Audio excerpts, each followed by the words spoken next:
सो अभी तक हमने देखा कि इमसोल को पता चल गया था कि उसका पास्ट चेंज हो चुका है, यानी अब किम योंग कंस्ट्रक्शन बिल्डिंग में नहीं बल्कि यहीं पर उस पर अटैक करेगा। इसलिए इमसोल सियोनजाए के सामने ऐसे बिहेव करने लगी कि जैसे उसकी बॉडी में पुरानी वाली इमसोल वापस आ चुकी है एंड फ्यूचर वाली जा चुकी है। इसलिए सियोनजाए हार्ट ब्रोकन हो गया एंड काफी ज्यादा रोया। तो वहीं ट्रेन से बाहर आकर इमसोल भी बहुत बुरी तरह रोने लगी, क्योंकि उसने जानबूझकर सियोनजाए को खुद से दूर किया है ताकि उसकी जान बचा सके। और फिर जब सियोनजाए की ट्रेन यहाँ से चली गई तो तब दूसरी ट्रेन से किम योंग भी यहाँ पर आ गया, लेकिन ये दोनों यहाँ पर एक दूसरे को देख नहीं पाते।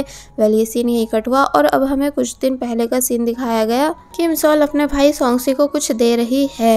एक्चुअली ये लॉटरी नंबर है जो कि फ्यूचर में निकला था, जिसका प्राइस पूरे $10 मिलियन है।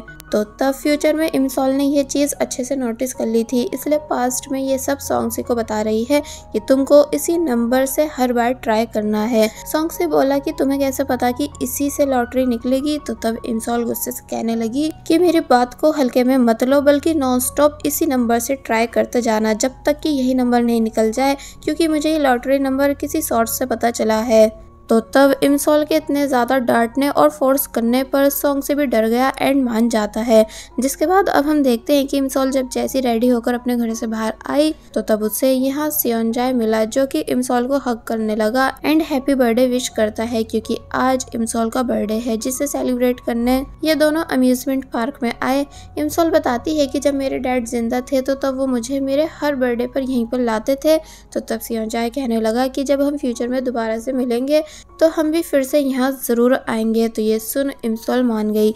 जिसके बाद अब दिखाया गया कि दोनों फुल एंजॉय कर रहे हैं, राइड्स एंजॉय करते हुए, जहाँ सियोनजाए इमसोल की फोटोज भी क्लिक कर रहा था एंड इमसोल को खुश देख कर खुद भी खुश हो रहा था। फिर इन दोनों ने स्नैक्स खाए, जहाँ जब जैसे सियोनजाए ने बहुत बड़ी बाइट ली एंड इमसोल को बस थोड़ा सा छोड़ा तो तब वो नाराज होकर चली गई कि मुझे तुम्हारे साथ नहीं घूमना। तो तब सियोनजाए उसे सॉरी करता है एंड एक दूसरे को खिला भी रहे थे, जहाँ भी सियोनजाए इमसोल की बहुत सारी फोटोज क्लिक करता है एंड किसी अंकल से बोलकर दोनों की साथ वाली फोटो भी क्लिक कराता है।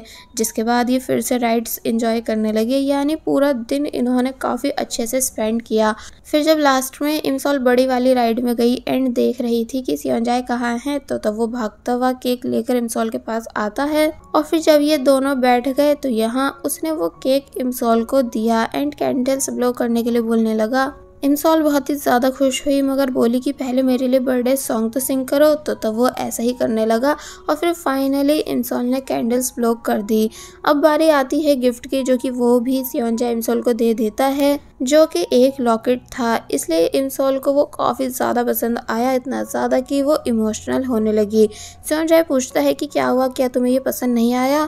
तो तब वो बताती है कि नहीं, ये बहुत ही ज़्यादा प्रिटी है। और फिर सियोनजाए को थैंक्स करती है एंड पूछती है कि क्या तुम मुझे ये पहना सकते हो। सियोनजाए बोला बिल्कुल, लेकिन जब जैसी इमसोल को वो लॉकेट पहनाने लगा तो तब उससे लॉकेट का लॉक लग ही नहीं रहा था। इसलिए कहता है कि मूवीज में तो हीरो एक बारी में ही लॉकेट पहना देते हैं, लेकिन मुझसे तो इसका लॉक लग ही नहीं रहा। तो ये सुन इमसोल भी हंस रही थी सियोनजाए की बातों पर, लेकिन अब क्योंकि राइड एंड हो चुकी थी एंड किसी ने इन्हें उतारने के लिए डोर ओपन किया तो तब उस पर्सन को लगने लगा कि ये दोनों किस कर रहे हैं। इसलिए कहता है कि सॉरी डिस्टर्ब करने के लिए, आप दोनों दोबारा से राइड ले सकते हो। और फिर तभी डोर क्लोज कर देता है।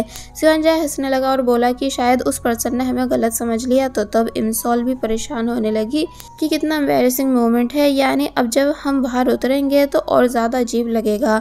तो ये सुन सियोनजाए इमसोल की बातों पर हंसने लगा एंड कहता है कि वैसे थैंक्स जो तुम मेरी लाइफ में आई एंड मेरी लाइफ को और भी ज़्यादा ग्रेटफुल बना दिया। तो तब इमसोल बातों बातों में बताती है कि अगर आज मैं जिंदा हूँ तो सिर्फ तुम्हारी वजह से हूँ, क्योंकि फ्यूचर में तुमने मुझे मोटिवेट किया था एक रेडियो शो से बात करके। तो तब सियोनजाए हैरान रह जाता है कि क्या सच में मैंने ऐसा कुछ किया है। तो तब इमसोल कहती है कि हाँ, इसलिए मैं तुमसे भी ज़्यादा ग्रेटफुल हूँ जो तुम मेरी लाइफ में आए।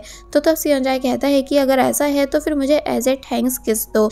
इमसोल हंसने लगी कि भला थैंक्स करने का ये कौन सा तरीका है। तो तब सियोनजाए खुद से इमसोल को किस कर देता है, जिस वजह से वो हैरानी से सियोनजाए को देखने लगी। सियोनजाए भी इमसोल को ही देख रहा था। फिर ये दोनों एक दूसरे को किस करते हैं।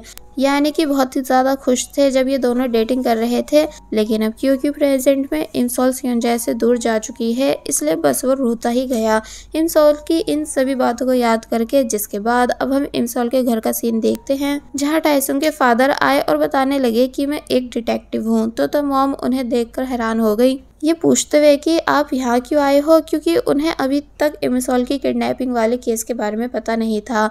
तो वही इमसोल इनह्यूक के एरिया की पुलिस के पास आकर हेल्प मांगती है, ये बताकर कि मुझ पर अटैक होने वाला है, लेकिन कोई भी उसकी बात पर बिलीव नहीं करता। कि तभी उसे अपनी मॉम की कॉल आई, जो कि इमसोल पर चिल्लाने लगी कि तुमने मुझसे इतनी बड़ी बात छुपाई कैसे, कि लास्ट ईयर तुम किडनैप हो गई थी एंड तुम्हारी मेमोरीज चली गई थी। तो तब इमसोल हैरान होती है कि आपको ये सब कैसे पता चला। तो तब उन्होंने बताया कि डिटेक्टिव किम यहाँ आए थे, जो कि मुझे सब बता के गए हैं।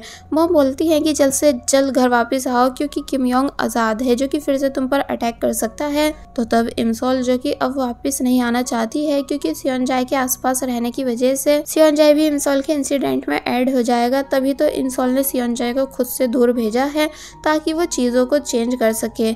इसलिए अपनी मॉम से झूठ कहने लगी कि हाँ मॉम, मैं वापस आने वाली हूँ, आप चिंता मत करो एंड मैं सियोंजाए के साथ हूँ और हमारा ख्याल इनह्यूक के पेरेंट्स रख रहे हैं। मॉम कहती हैं कि क्या सच में तुम सियोंजाए के साथ हो? तो फिर ठीक है, चिपक कर उसी के साथ रहना, यानी बिल्कुल भी अकेले कहीं मत जाना और ट्रेन पकड़ते ही वापस आ जाओ। तो तब वो बोले कि हाँ मॉम, मैं घर वापस आ जाऊंगी, आप चिंता मत करो। और फिर तभी कॉल कट कर देती है। ग्रैंड मदर ने इमसोल की मॉम को डांटा कि तुम्हें इमसोल से ऐसी सिचुएशन में प्यार से बात करनी थी। तो तब वो कहती हैं कि मैं बस बहुत ही ज़्यादा डरी हुई हूँ, इसलिए आराम से बात नहीं कर पाई। और फिर प्रे करने लगी कि उनकी बेटी इमसोल को कुछ भी नहीं हो, यानी कि वह सही सलामत घर वापस आ जाए।